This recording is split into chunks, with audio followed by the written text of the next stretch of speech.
a really light trigger.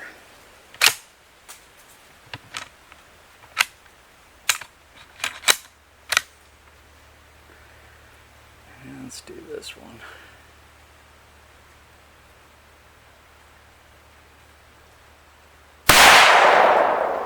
Alright, let's see where we're at now. Alright, that wasn't the result I was looking for. It was a result. Those two are both okay left and right, but definitely not okay from up and down. So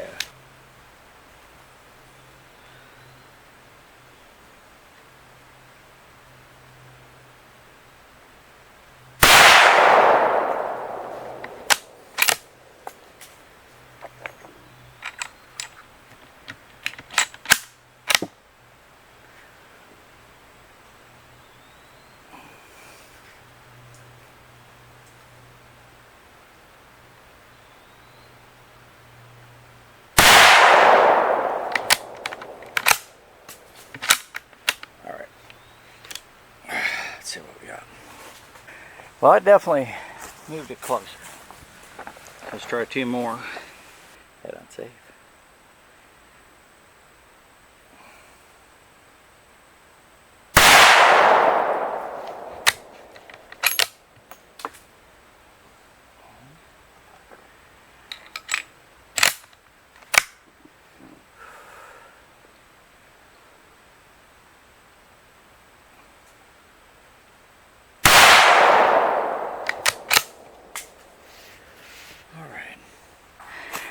Alright,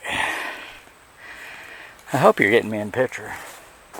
I have no idea. Need to go up a couple more.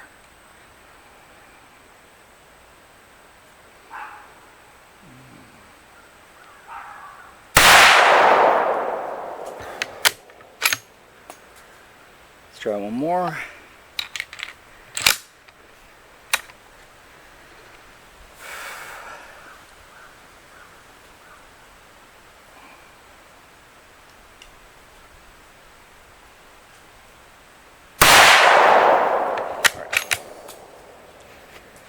Tell where those last two went, so I had to go get a new target. Give this a try now. Hopefully I can get somewhere with this.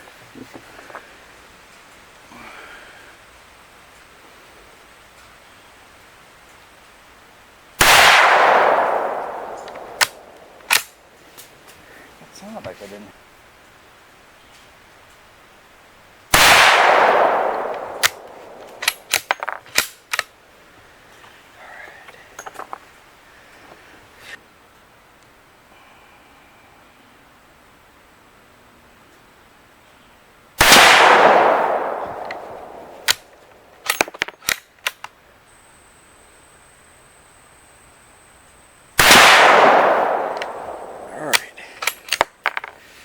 Let's see what these do.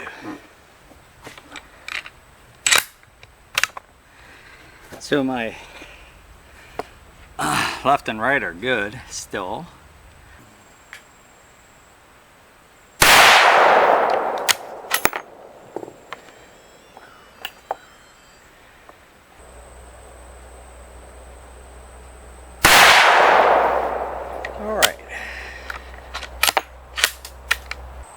Hey, it's Dave.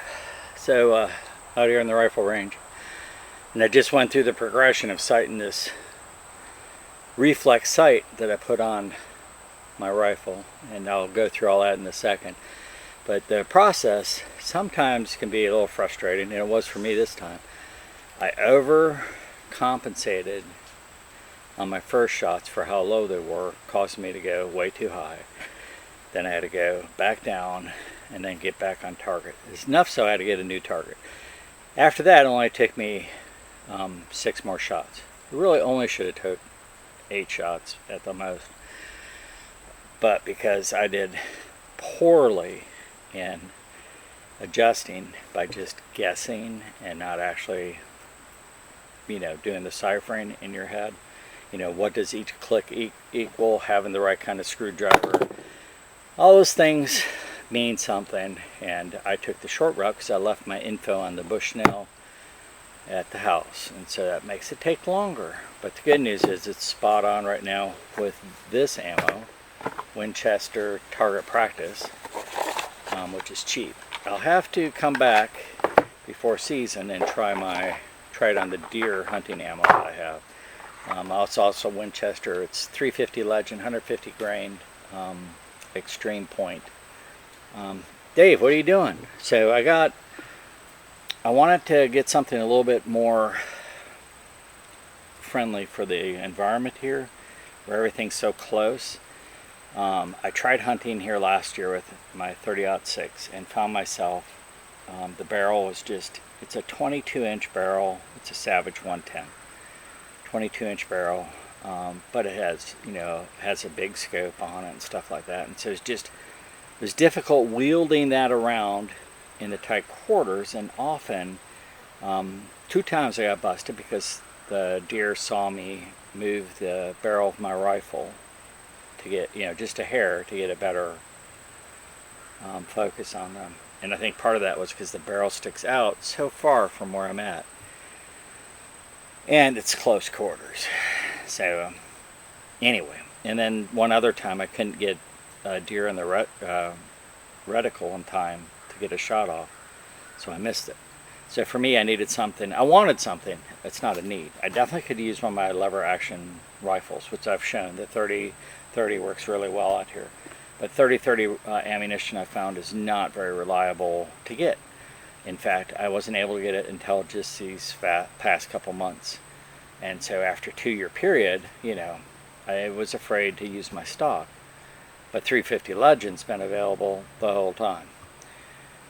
So I want to get a round that seems to me would be available and also met my needs out here. So Savage has a 110 that comes in 350 Legend, but it's in an 18-inch barrel, which I love.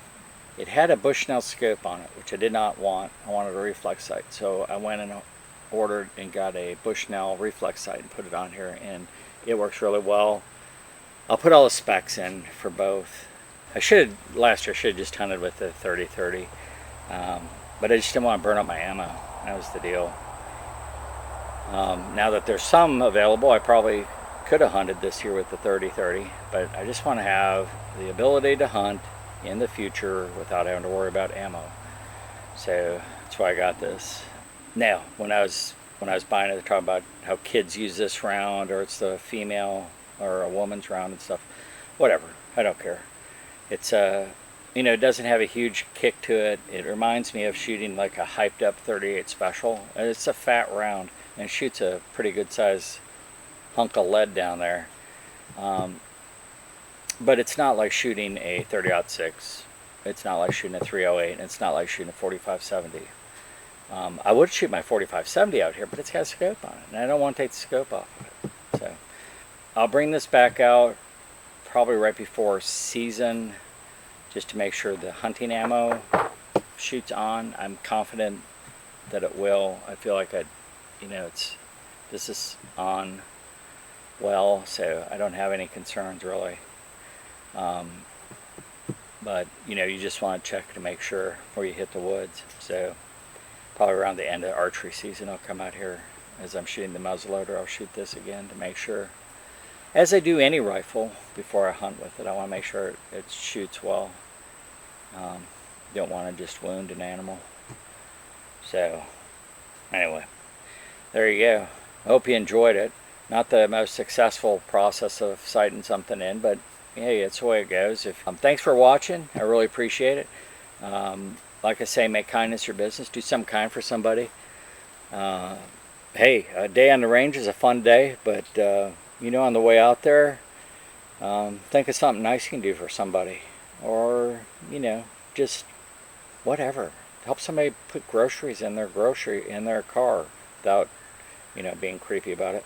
I helped the lady do that the other day, and she was just so thankful, and I'm like, it was nothing. It was absolutely nothing really. I saw she had a big bag of dog food, and so I said, hey, can I help you with that? And you know, it was a fairly older lady, and she said, yes, that would be very kind. So I did, and she looked at me a little skeptical, but I did, and she was like, oh, that's so thankful. But you know, no skin off my back, and that lady had a better day. And so that's what I mean by make kindness your business. Do something like that. All right, Dave out. Hey, it's Dave, and I'm out here in my garage. I got my Savage 110 Engage set up in a gun vise, and I want to show you how it works now on cycling ammo. And basically, I didn't really do anything other than keep trying it over and over. And I have the same ammo that I was using before.